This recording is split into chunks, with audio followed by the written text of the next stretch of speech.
कबीर साहब की एक सरल साखी है। मानुष तेरा गुण बड़ा, मांस न आवे काज, हांड न होते आभरण, त्वचा न बाजन बाज।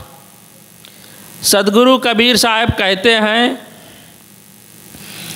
मानुष तेरा गुण बड़ा, आए मनुष्य तेरे दयाधिक सद्गुण ही श्रेष्ठ हैं, अन्यथा तुम्हारा शरीर व्यर्थ है।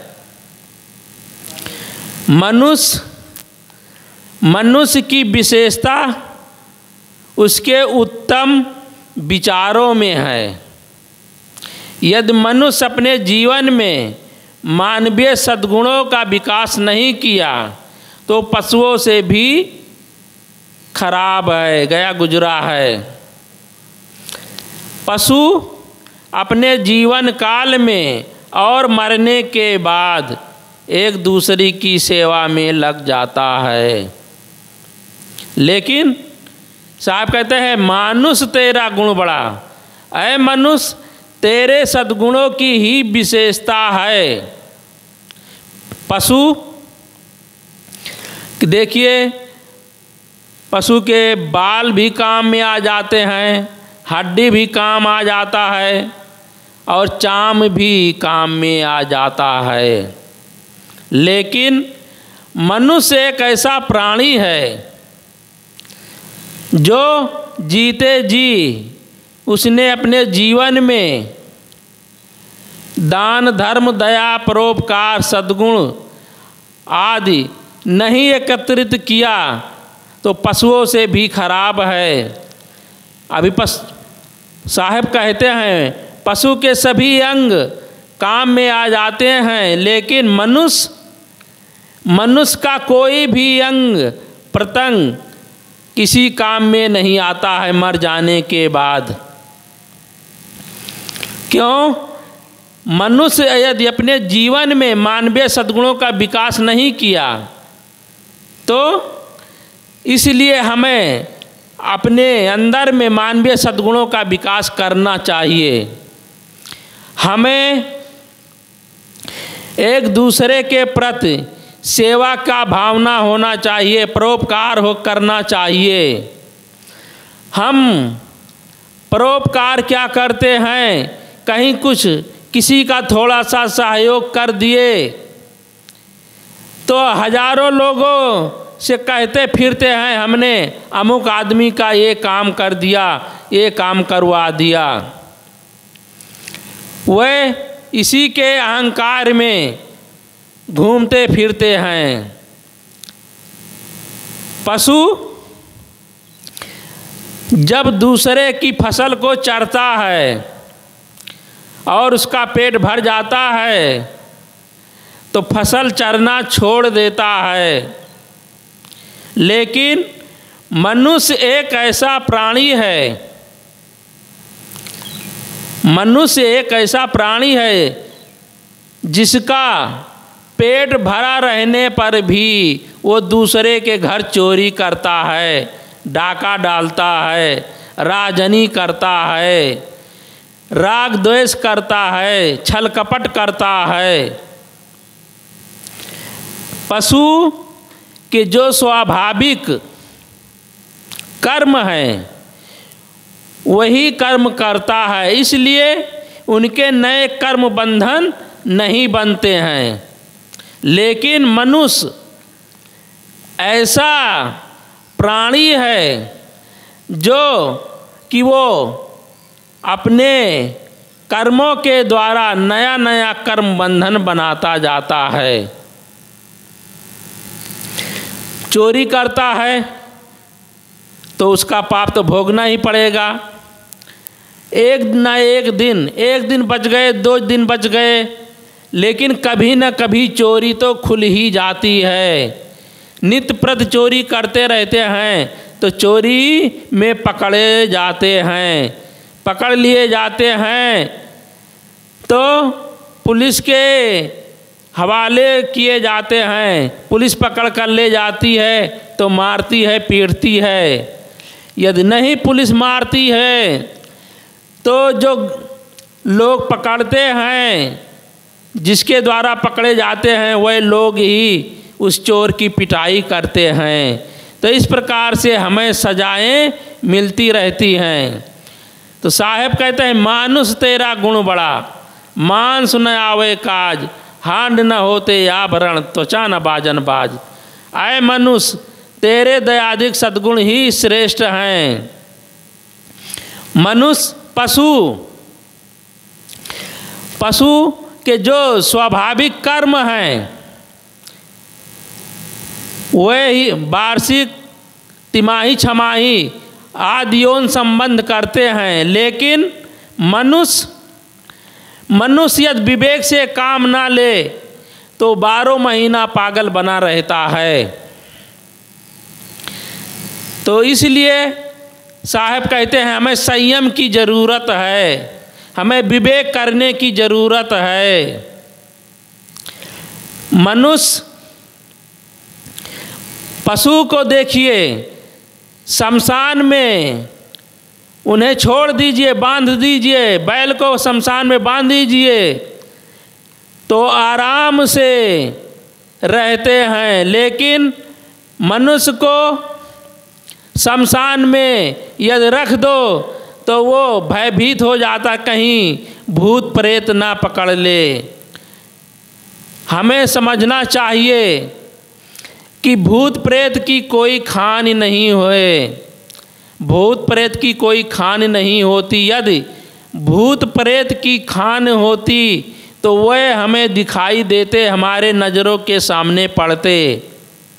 लेकिन हम पुराकाल से लोगों ने हमारे मन में दिढ़ा दिया है कि भूत प्रेत होते हैं, भूत पकड़ता है। तो वही मनोकामना हमारे दिल दिमाग में बैठ गई है और हम सोचते हैं कि भूत प्रेत होता है। लेकिन भूत प्रेत की कोई खान नहीं होती है, इसलिए भूत प्रेत नहीं होते हैं, केवल हमारे मन का भ्रम है। हमारे मन में जैसी अवधारणा बैठ जाती है उसी प्रकार से हम कल्पना कर लेते हैं कि भूत प्रेत हैं। एक बार एक आदमी सत्संगी था, सत्संग में जाता रहता था, तो वो लोगों से कहता था कि हम भूत प्रेत को नहीं मानते हैं, भूत प्रेत नहीं होते हैं। तो लोगों ने विचार किया कि इसकी परीक्षा लेना चाहिए। तो एक दिन लोगों ने कहा कि तुम 12 बजे रात में जो अमुक बाग है उस बगीचे में रात्रि के 12 बजे जाओ और एक खूंटा गाड़ करके आ जाओ, तो हम मान लेंगे कि तुम भूत प्रेत नहीं मानते। वो आदमी सब्बल लेता है, खूंटा गाड़ने के लिए बगीचे में जाता है और खूंटा गाड़ता है। लेकिन पुराने ज़माने की बात, वो धोती पहन रखा था, तो खूंटा गाड़ते समय धोती का एक भाग जो है खूंटे के नीचे दब जाता है और खूंटा गाड़ देता है। जब खड़ा होता है तो कमर से धोती खुल जाती है।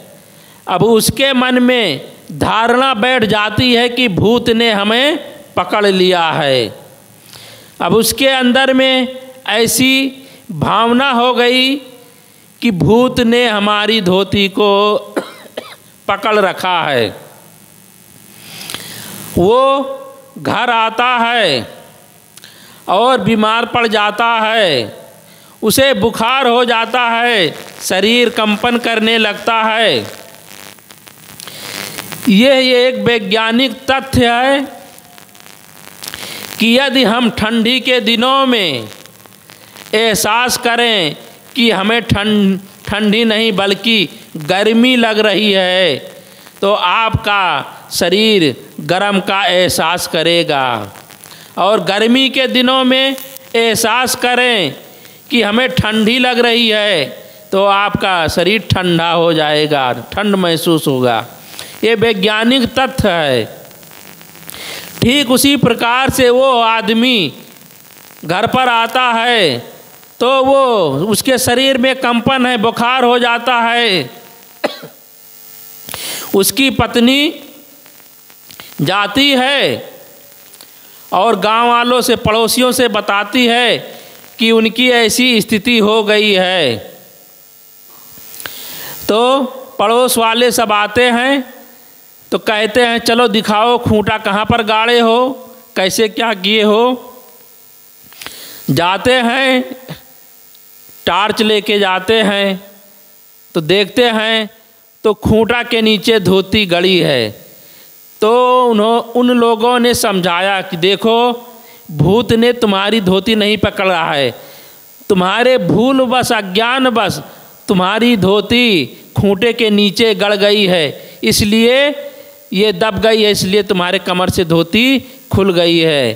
तो इस प्रकार से उसे ज्ञान हो गया, उसे विश्वास हो गया कि हाँ भूत प्रेत ने हमारी धोती को नहीं पकड़ा है। तो हमारे अंदर में यही व्याप्त जाता है कि भूत प्रेत होते हैं और हम भयभीत हो जाते हैं।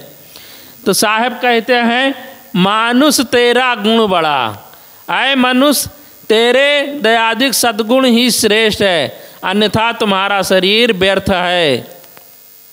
तो मनुष्य के केवल सद्गुणों की ही विशेषता है, अन्यथा यदि मनुष्य अपने जीवन में दयादिक सद्गुणों का विकास नहीं किया, दया, धर्म, दया, परोपकार आदि जैसे शुभ कर्म नहीं किया, तो वो पशुओं से भी खराब है। तो साहब कहते हैं मानुष तेरा गुण बड़ा, मांस न आवे काज, मांस किसी काम में नहीं आता है।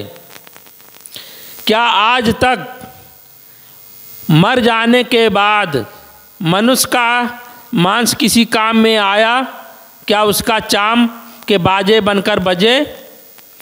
कभी भी मरने के बाद मनुष्य की कोई विशेषता नहीं रह जाती है। मनुष्य जब मर जाता है तो उसका कोई भी अंग प्रत्यंग काम में नहीं आता है। हाँ, आजकल यदि अस्पताल में शरीर को दे दिया जाता है तो जो पढ़ने वाले होते हैं, डॉक्टर के साथ जो बच्चे पढ़ने वाले होते हैं, वह चीर फाड़ करके जितने अंग प्रत्यंग हैं उसकी जानकारी करते हैं। बस इतनी ही उपयोगिता है इस शरीर की मर जाने के बाद। अन्यथा हमने अपने जीवन में शुभ कर्म नहीं किए तो समझ लीजिए कि हमारा जीवन बेकार चला गया। तो मैं कह रहा था मानुष तेरा गुण बड़ा, मांस न आवे काज, हांड न होते आभरण, त्वचा न बाजन बाज। बस इन्हीं शब्दों के साथ मैं अपने वाणी को विराम देता हूँ। बोलिए सद्गुरुदेव की जय।